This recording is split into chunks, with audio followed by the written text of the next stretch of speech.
have a say Yeah. over what happens. You know what I Yeah. mean? Interesting. Okay. Well, I'll Yeah. tell you Yeah. what. So, We'll go through this real quick. I only have about 10 or 11 slides because I'll tell you the truth. The thing that frustrates me is what I find is that the smaller the people, the better response you get. The higher up you go, obviously, and I'm talking just yeah. county, the worse it gets, right? So luckily, I know about CDBG, which we'll talk about, which is community development block grants, Hmm. because a good friend of mine, who I grew up with, his wife is a grant writer and works for the redevelopment authority of Fayette County. And then each city sometimes has their own, basically community development person too. So I talked to Collinsville, Uniontown, and Fayette. I've reached out to Greene, Washington, Westmoreland, and Somerset and Indiana multiple times, and didn't get any response from them, which was disheartening. So the information I'm going to show for the most part is from Fayette County mainly, but that's okay because we can talk about some other things. I did get numbers at least. I was able to find the Yeah. numbers of what money goes in the block grants at least for those other counties. So we can at least talk about that and what it might be used for normally. Right. Now, have you ever dealt, either one of you, with any of the community development block grant information or delved in that area of things?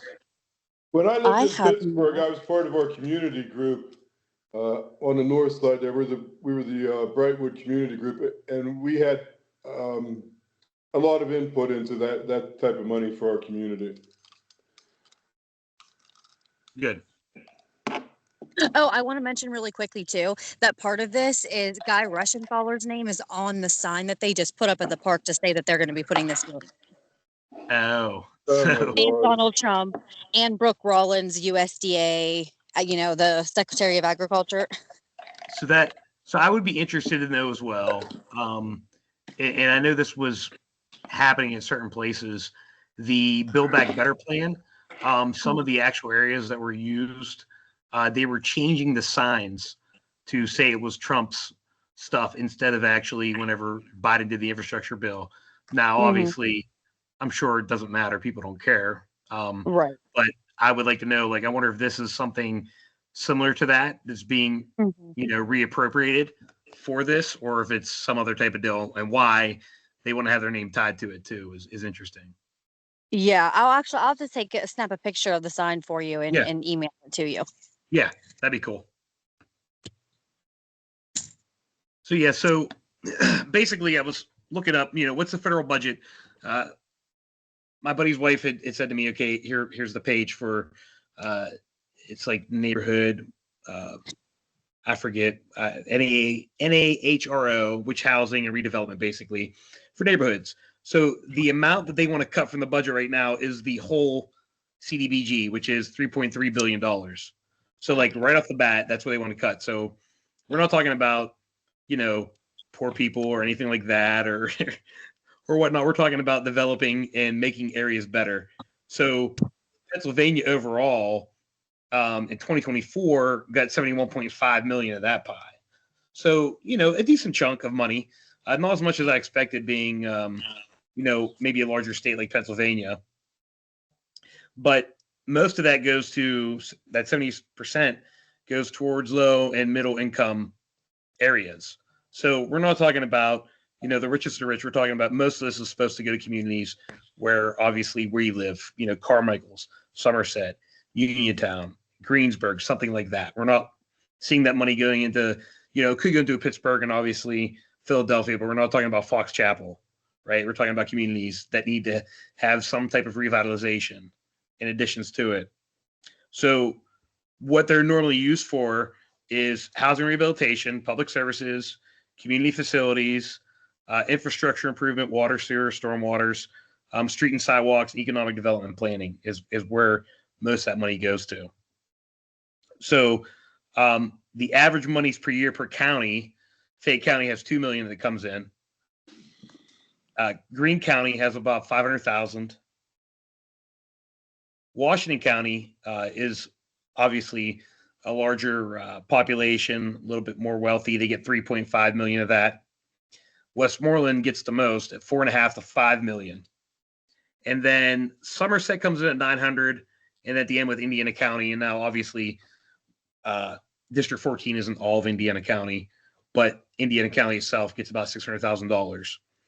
And even though that money is county-wide, it doesn't have to go directly to county things. If you go and you look at a couple of these places, especially like Greene County, some of that money actually gets appropriated to like Waynesburg Borough and so forth. So it can go to the smaller cities or boroughs within the county itself. It doesn't have to be just for county level infrastructure or other building.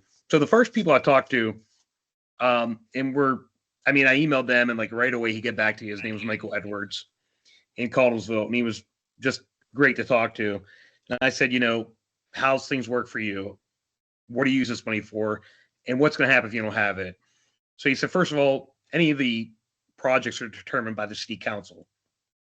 So they kind of decide what's going to be used for. And he said it's heavily parks and recreation. So they're right on the Yauk River. They have some beautiful areas right down there. So they use it on like things like they put in pavilions, deck hockey rink. Actually, they put in recently. They've updated all the restrooms. They put in a splash pad for the kids. So they're really trying to make the recreation in the city a lot better. And I'll tell you what, if you talk to someone from Connellsville compared to someone from Uniontown, I feel at least that there is a lot more pride within the smaller communities like Connellsville, and they really want to see things succeed. There are a lot more businesses now in Connellsville. They, buy into having things done on the river. They buy into the Gap Trail. The Sheepskin Trail is coming in, and they really want it to be kind of an area where people can come as a family and outdoorsmen and so forth and get those people to come and spend time and spend money within the community. So they're obviously trying to make these areas as nice as possible. Woodruff Park was the one they worked on this year, and then slated next year is their Pinnacle Park. So that's they're going to kind of do similar things with, updating the restrooms and equipment and so forth that they need. So I asked them, like, what are some other projects that you do, maybe helps out, whether it be economic development or for the people in the community. And one of the things was on Crawford Avenue, where they did the new bridge and everything. They got new storm drains. It was an area that was prone to flooding. Took care of that situation. They have business loans where they get 0% interest to people for 5 years on the loan that they have. So they're able to help out small businesses to open up doors. And there are quite a few that have opened up in probably the last year or two.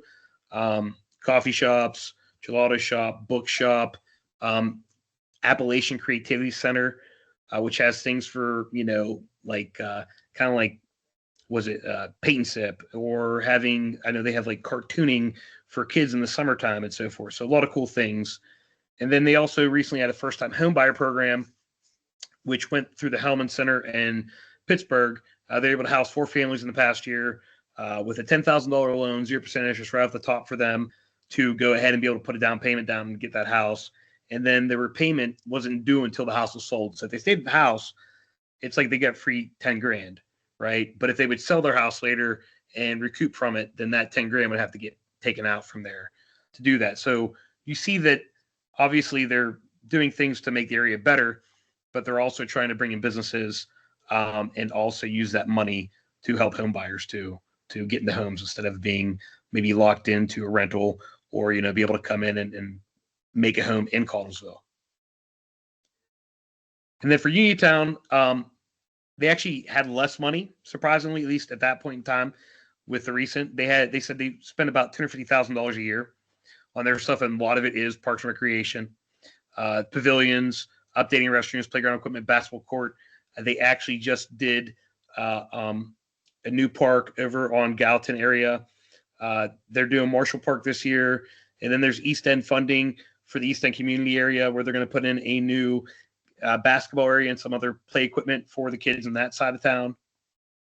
And then she said a big thing, Crystal Simmons, who is the head of that for the community development, said that there's a lot of blight remediation. She was so surprised when she came in to Uniontown how much blight there was. And then, of course, the cost of that blight. So there were 6 buildings demoed this past year. There's 6 buildings being demoed this year, and I'm sure you could probably do 6 more buildings for the next 10 years to really kind of control that. And what you see on the, I guess we'll call it the East End, the Gallatin Avenue area of ours, which was one time basically like the coal barons and all the people that have money built these huge houses. Of course, gentrification, people leave, they can't afford the homes like they used to or keep them up, and they kind of go into blight. You're seeing now more dense, medium density homes where you're having apartment buildings. City Mission, who is a homeless shelter, is building buildings in these areas and taking care of them and taking care of people and making sure they have a place to go. So you see a lot of growth right there, and a lot of this money comes from that CDBG. So we want to be able to help these people. We want to be able to help, make the area more beautiful. We want to be able to give people recreation if this was taken away, which right now, like I said, on the budget is slated to be wiped out.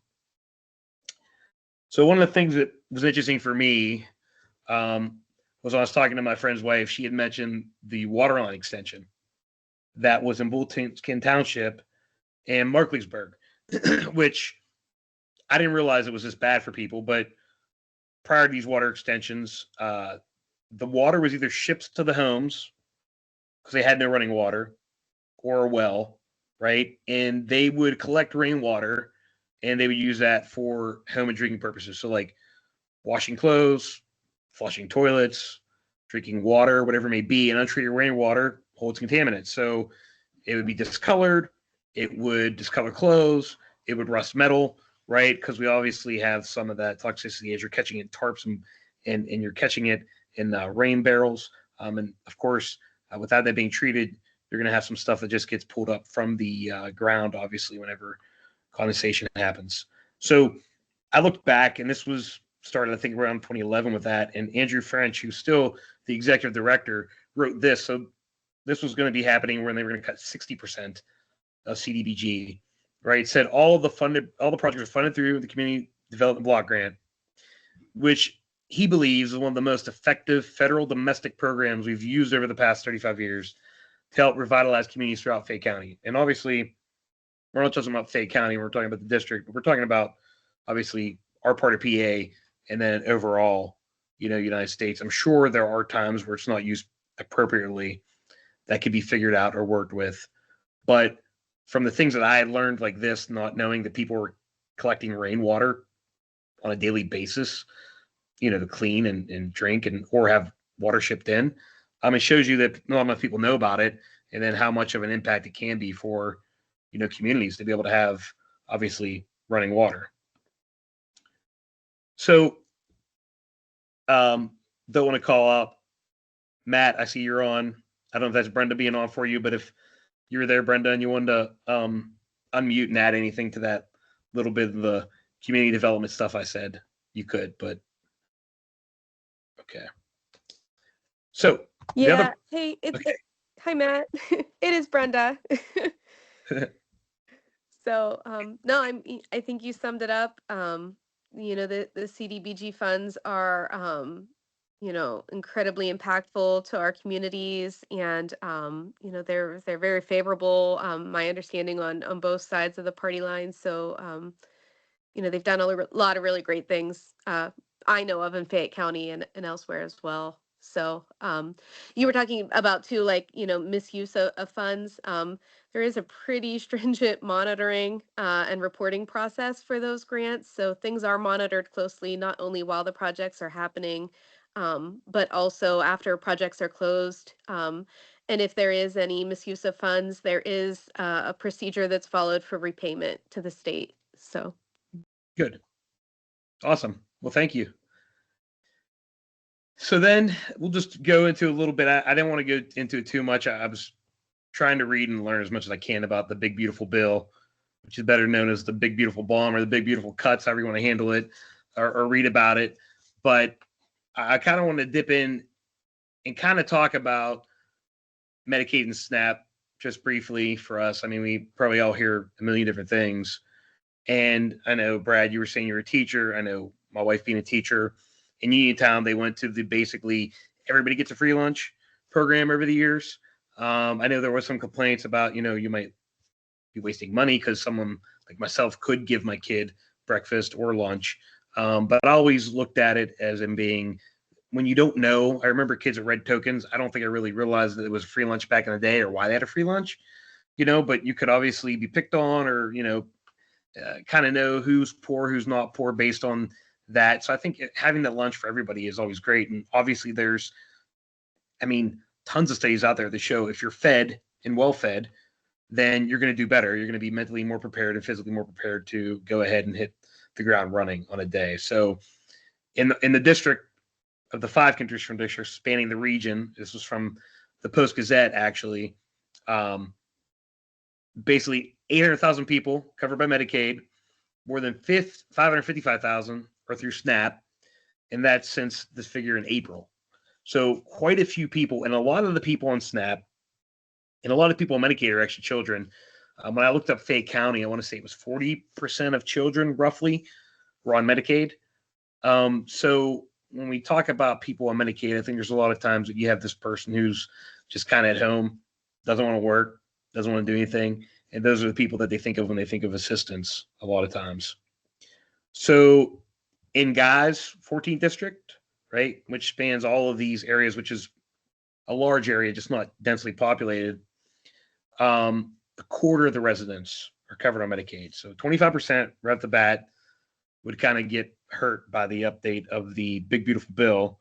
And that's the latest from 2023. And there's 127,000 that receive SNAP benefits in the 14th district. So, if you're looking at those 5 congressional districts and we're looking at just this one, basically almost a quarter of SNAP benefits are just in our area, which is pretty telling in my opinion. That obviously, USDA cuts, you saw that right as Trump came in, we were getting less food going to the food banks.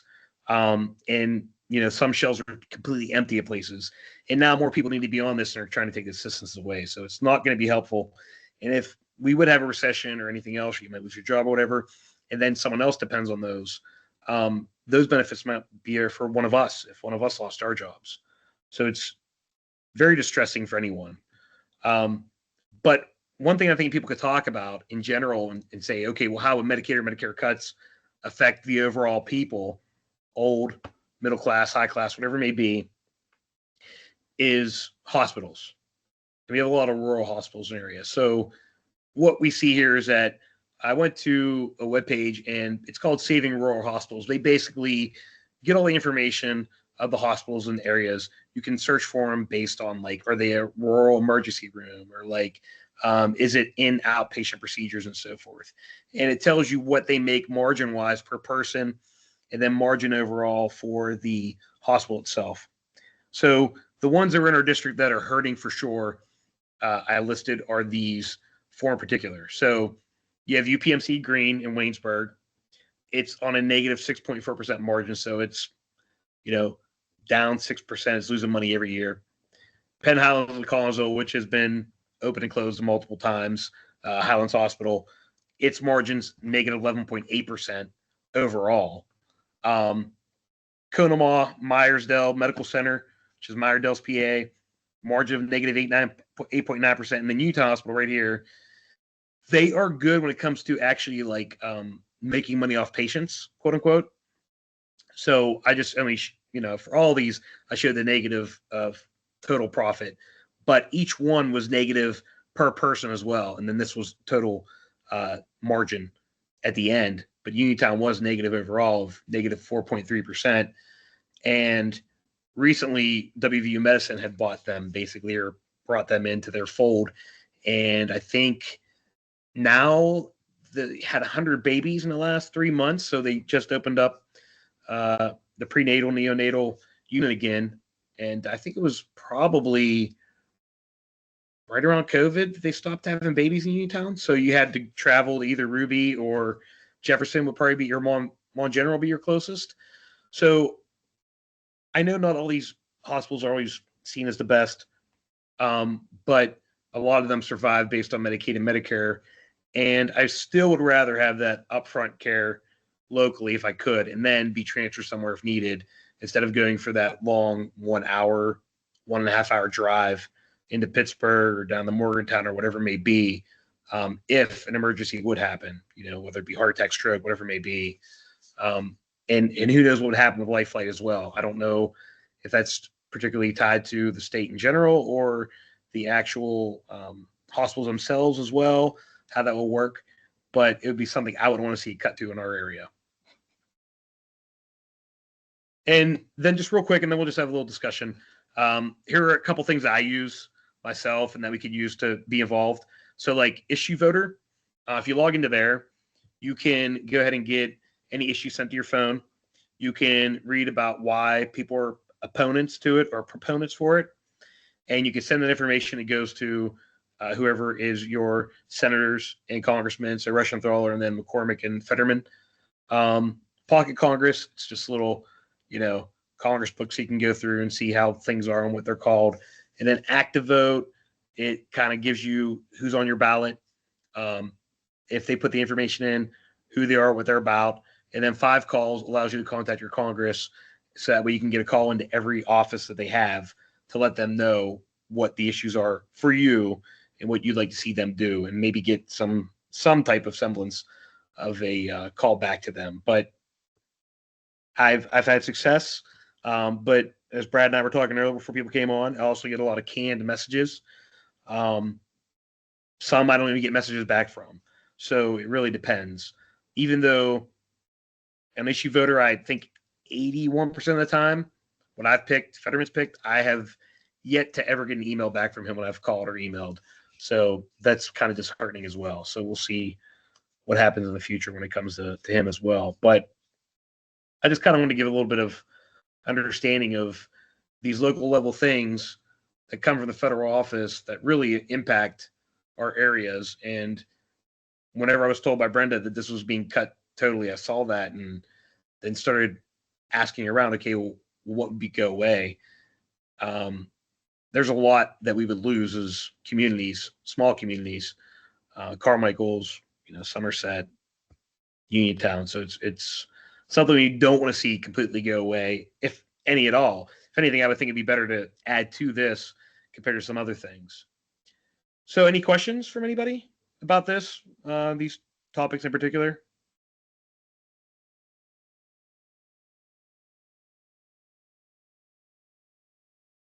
Anything that you would like me to research and talk about? I know one of the things I wanted to maybe talk about next time, or even try to get a couple other people on board, is kind of homelessness in the area. I see a lot more homeless people in Uniontown, and Fayette County has a lot more beds than I think a lot of other places do in the area when it comes to Somerset, Westmoreland, and Green.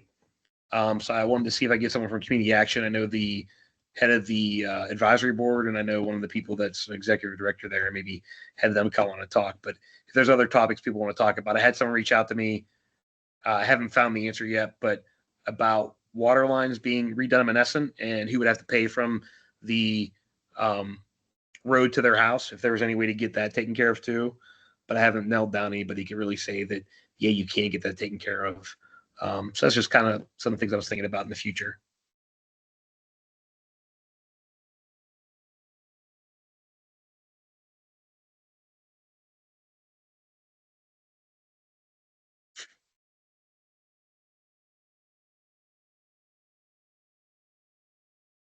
Anybody that you guys know would be good to run against Guy Rush and Thrall that we can talk about?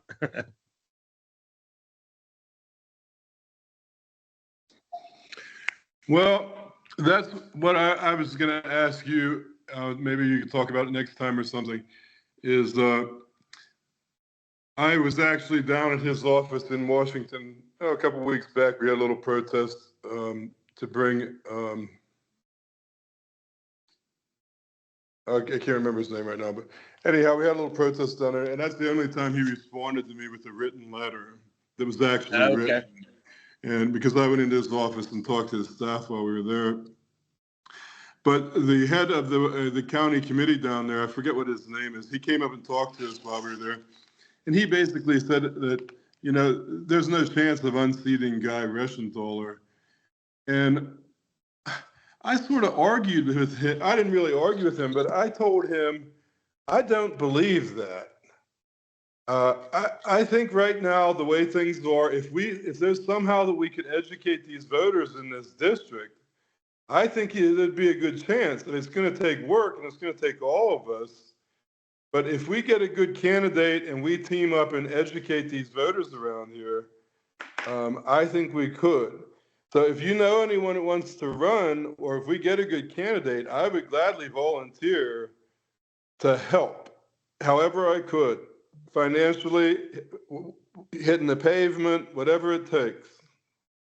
Yeah, and I think you're right, especially if things keep going the way they're going. And I think what's going to tell to what's going to happen is what's going to happen for Christmas.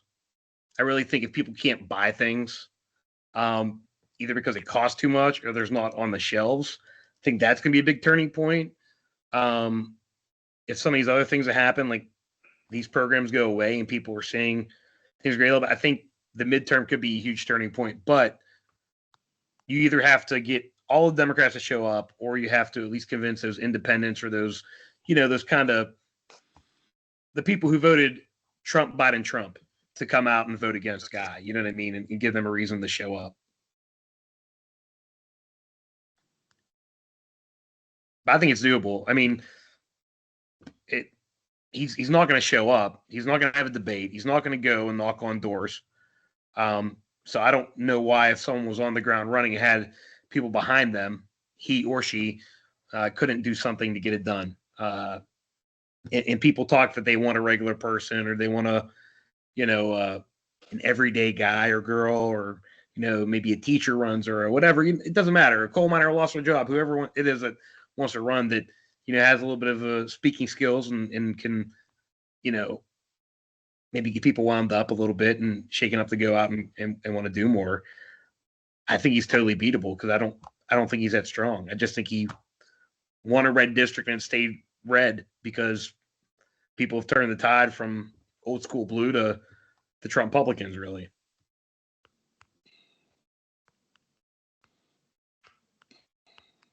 So yeah, so I don't know who would be the front runner. I don't know if there's anybody out there. I don't know, what the bench is like for some of these Democratic parties. I'm sure the Washington and Westmoreland might be a little bit deeper, and they have a little bit more, urban viability to them. Maybe they have a little bit more population they can pull from. But yeah, we'll have to see how things go. But I'd like to at least do these once a month and try to get more people invested to talk, even if it's more of like a brainstorming session instead of a presentation. But I like the research. I like information. I like to give people facts instead of opinions. So if there's anything I can do and we can think about and brainstorm, I'd be glad to share it.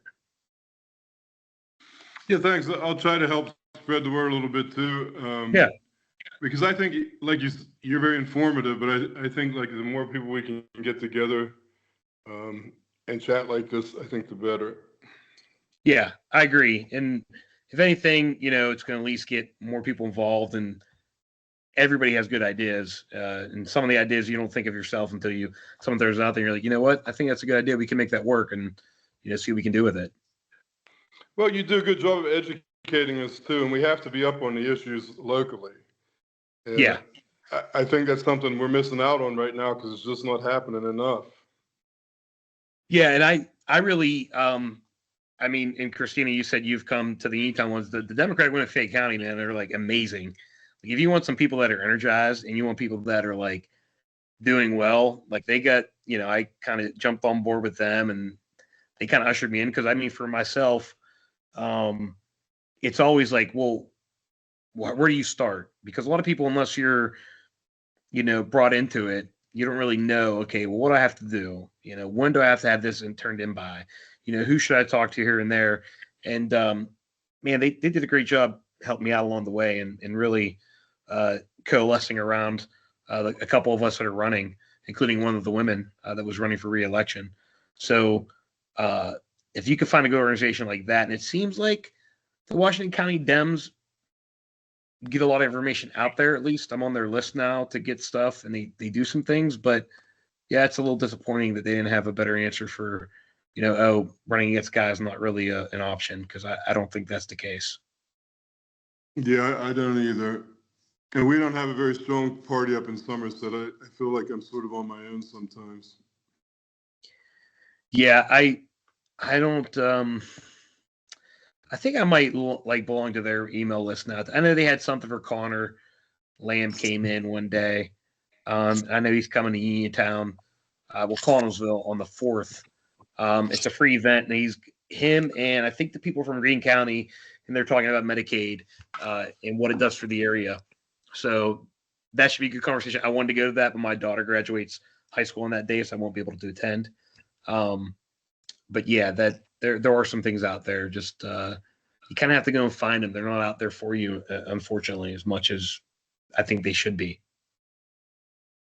I agree. I find that that's a really big issue is a lot of these events and just even local meetings are not very, very visible to everyday people. So unless you know how to search for it, it's because a lot of the times it's not even just searching for it. You have to do a lot of digging. You know what I mean? So Yeah. it might not be posted on this thing, but it's posted on something else. I'll definitely reach out to the women's of Fayette County, Yeah. their organization there, in Washington County as well. I've been in contact with the Greene County Democratic Committee. The only issue is they're not very they're not very active, I guess. Okay. They kind of, I don't know, they don't really do a lot. they Yeah. only host like meetings every once in a while. It's hard to get in contact with them. I'm trying to get um on their committee as well, but like even doing that is is like pulling teeth. So it's hard to contact anyone.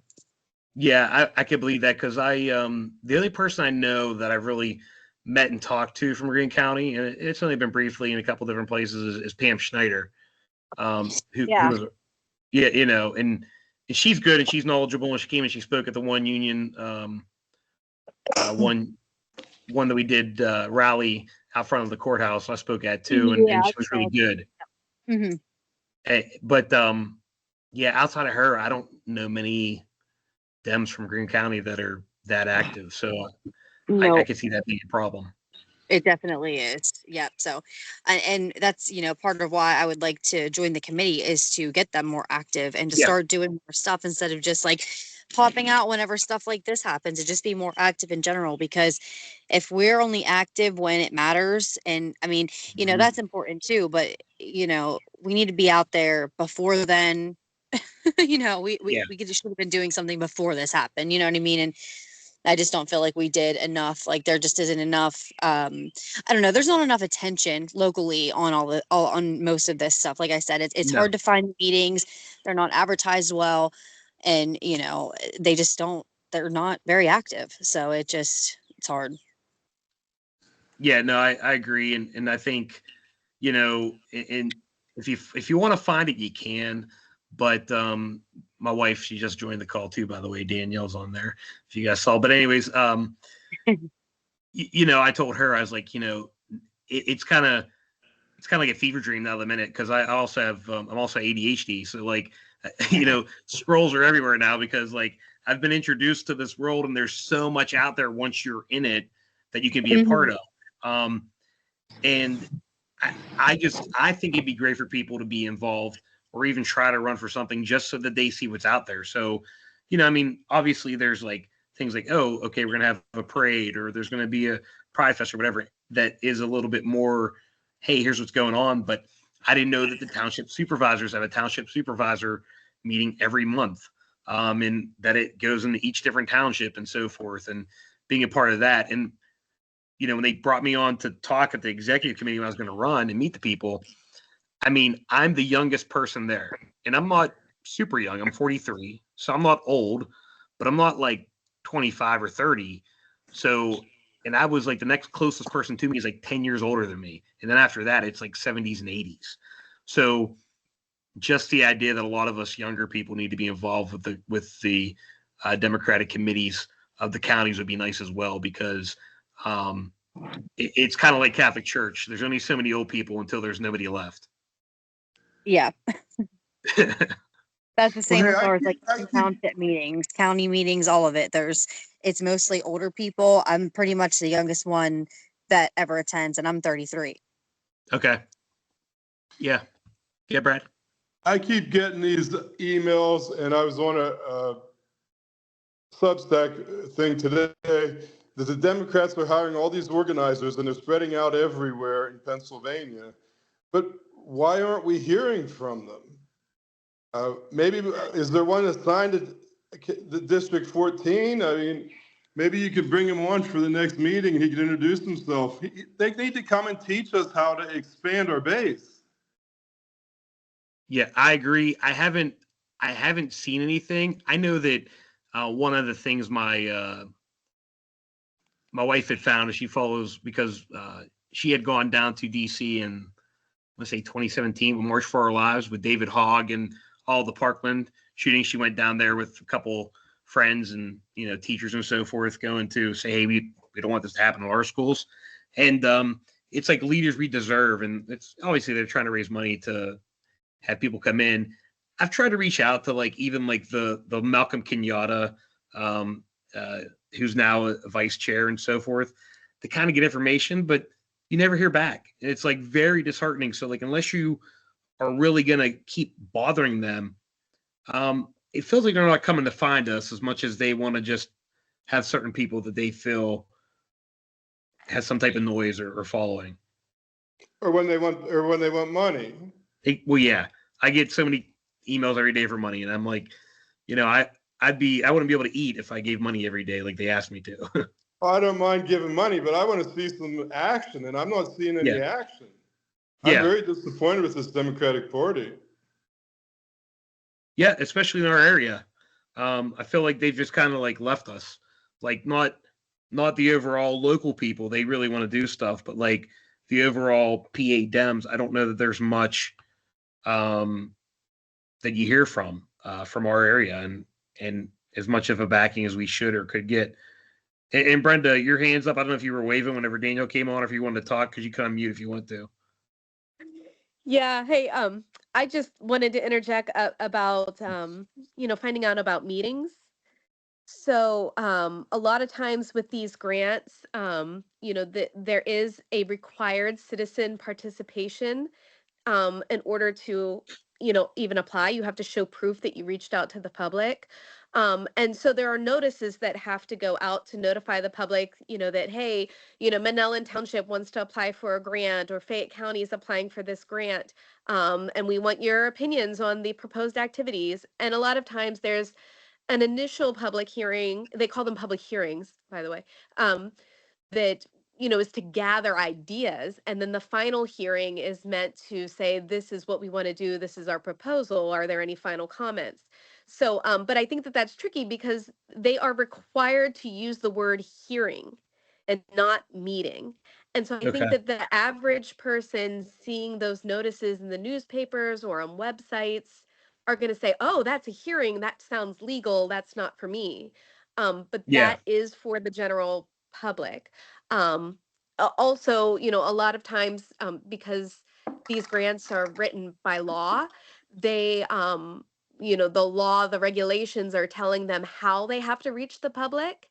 And this was all done before a lot of internet and social media. So a lot of those regs are saying, like, you have to advertise in the newspaper. Which I don't get. So I'll Exactly. never see it. Exactly. Exactly. So, I'm in the habit of every single day I go to the online version of my newspaper and I read the classifieds, because that's where those notices go, because that's the cheapest place to put them. And it's a lot of words and it's a lot of jargon, but that's where you find out about your municipal meetings, your planning and zoning meetings, grant, citizen participation. I will also say that some of the regs are a little vaguer, and they do allow for what is called a public posting. And so those postings are supposed to take place at places that will reach populations that would be affected by the programs. So, for example, if there is a grant being proposed in Manellen Township, that public notice would be posted wherever they think is best, which usually is just going to be the community bulletin board at your municipal building. Some places are really good, like Uniontown City does a fantastic job at putting their public notices on a Facebook page. Yeah, they And they do. create events for them and they record them and make them live so that you can participate virtually.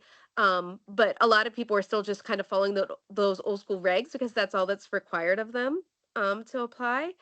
So, keep your eyes open for that. Um, and those notices also have to make accommodations for people with physical disabilities or limited English proficiency. So, if there are people who need, translation services or would like to see the applications, there's contact information where you can ask to see those applications or get more information leading up to the hearings or meetings. So, just wanted to share some of that Well, because yeah, it's it's great. I wouldn't have went into the classifieds and looked. That's like the last never place I would go. right. Now, Yeah.